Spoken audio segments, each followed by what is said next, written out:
연관성이 없는 거를 연결 짓는 연습이라고 해야 되나, 노력이라고 해야 되나, 아니면 그런 습관이 있습니다. 그래서 제가 이제 침투부를 좋아하는데, 침투부에서 나온 영상 중에 몸으로 말해요, 절망편, 이걸 보다가 문득 나의 투자는 절망편이 아닌가라는 생각이 들어서 오늘 가치 투자의 두 가지 방식, 희망편과 절망편. 저는 절망편에 가깝다. 어떤 투자를 하느냐 했을 때 절망편에 가깝다는 생각이 들어서 이 얘기를 한번 해보려고 합니다. 저는 이렇게 생각해요. 이게 크게 투자를 나누면 투자의 분류, 제가 이제 여러 가지 이런 모양까지 그려가면서 그린 영상이 있는데, 그 세분화를 시키면 투자도 여러 가지가 있지만 크게 보면 저는 두 종류라고 생각하거든요.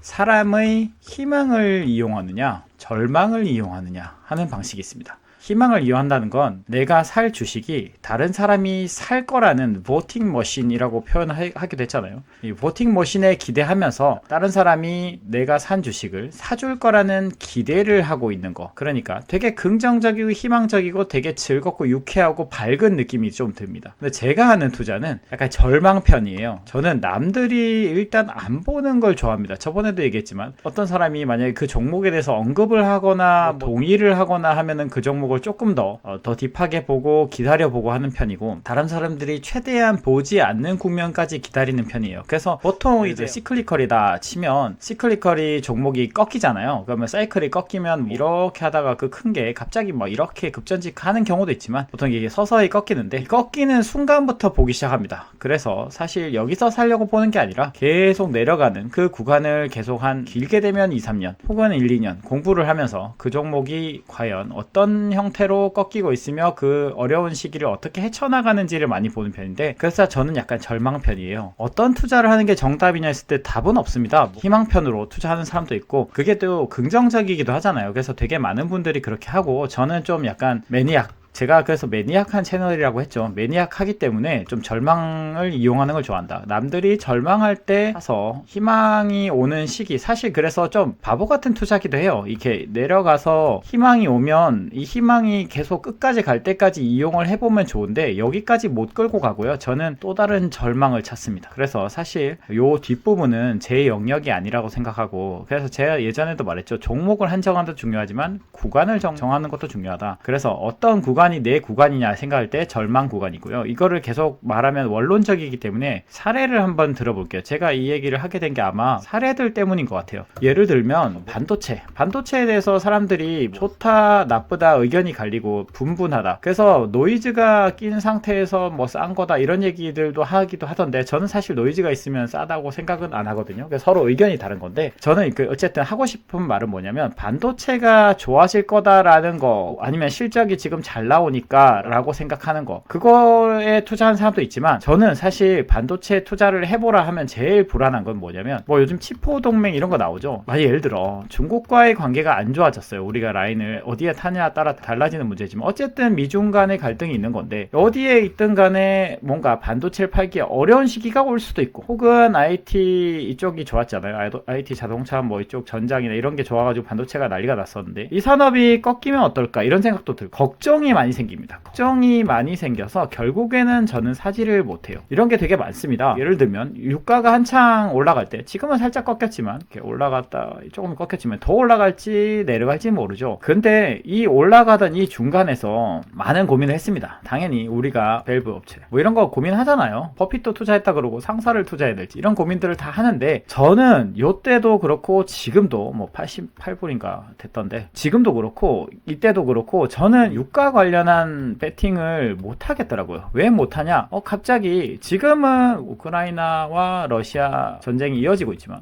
갑자기 이게 끝나면 어떡할까? 그것 때문이 아니더라도 유가가 정말로 경제가 안 좋다 생각해서 꺾이면 어떨까? 제가 이게 올라갈지 내려갈지는 잘 모르겠어요. 유가가 극단으로 가 있다면 제가 베팅을 해볼 법도 하거든요. 근데 유가가 정말로 극단인 상태가 아니면 제가 이게 올라갈지 내려갈지 모르고, 그게 어떤 내러티브가 많이 형성이 되잖아요. 뭐 이러저러해서 앞으로는 유럽이 대안을 꼭 필요하기 때문에 결국에는 러시아에 의존적이지 않을 거고, 그러면 피팅 투자는 필요할 거다. 그리고 유가 올랐으니까 중동에서 업체에서도 피팅 다운스트림 할 거고 이런 생각들은 들지만 그 가격이 또 제가 원하는 가격 수준도 아니고 어쨌든 저에게는 리스크로 다가온다는 거죠. 겁이 난다는 거. 저는 희망을 보면요 약간 겁이 나는 스타일이에요. 약간 절망을 좋아합니다. 그래서 가치투자 절망편이다 라고 얘기를 하는 거고, 또 예시를 하나 들어보자면 뭐 방산 같은 것도 있겠죠. 초에 우크라이나 러시아 전쟁이 터졌을 때 생각나는 건 이거잖아요. 전쟁은 위험이 있을 때부터 생각을 많이 했죠, 방산. 근데 또 저는 이렇게 생각합니다. 아까도 제가 얘기했죠. 반복된 주제는 뭐냐면, 제가 앞에 올린 영상 이게 먼저 나갈지 모르겠지만 잠재적 리스크가 낮은 걸 좋아하거든요. 그래서 제가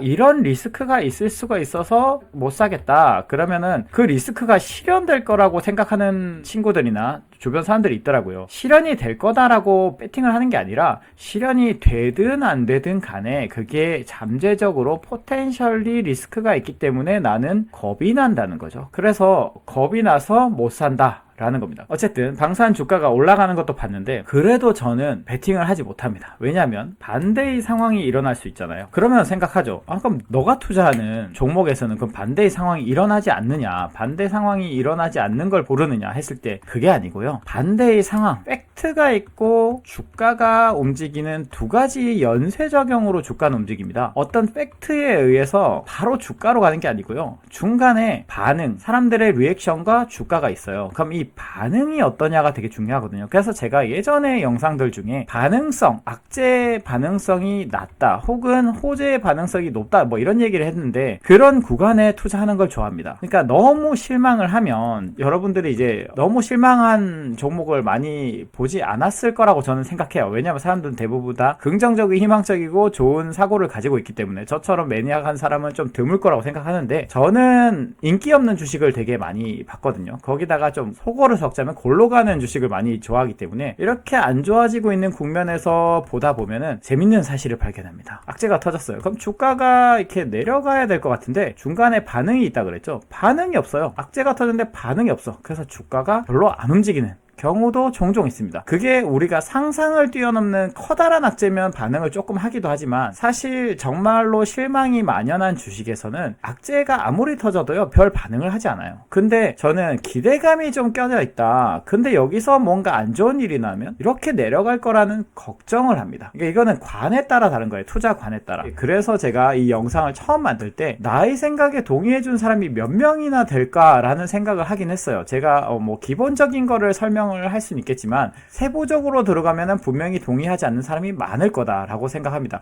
왜냐면 이렇게 올라갈 때 남들이 사줄 걸 기대하고 하는 투자가 시간도 줄어들고 뭔가 가장 그럴듯해 보이거든요. 근데 이게 내려가는 국면이면 시간도 하염없어 보이는 데다가 내러티브도 다 망가졌고 뭔가 매력적이지도 않고 언제 하나 밸류 트랩에 왠지 갇힐 것 같고 이런 생각들을 하게 됩니다. 그러다 보니까 이 절망평을 추구하지 못한다. 그래서 이야기를 웃자고 시작한 얘기가 진지하게 끝났는데, 저는 가치 투자 절망편이라고 생각합니다. 여러분들이 생각할 때 나는 희망편인지 절망편인지 대부분 갈리자면 이게 좀 적을 거라고 생각합니다. 이쪽이 더 많을 거고. 어떤 투자인지 궁금해 하시는 분들이 많더라고요. 나는 가치 투자를 지향하는데 저 사람도 가치 투자고 이 사람도 가치 투자인데 서로 방식이 다른 것 같다 라고 생각할 때 크게 카테고라이즈 하면 두 가지다 라고 보시면 될 것 같아요.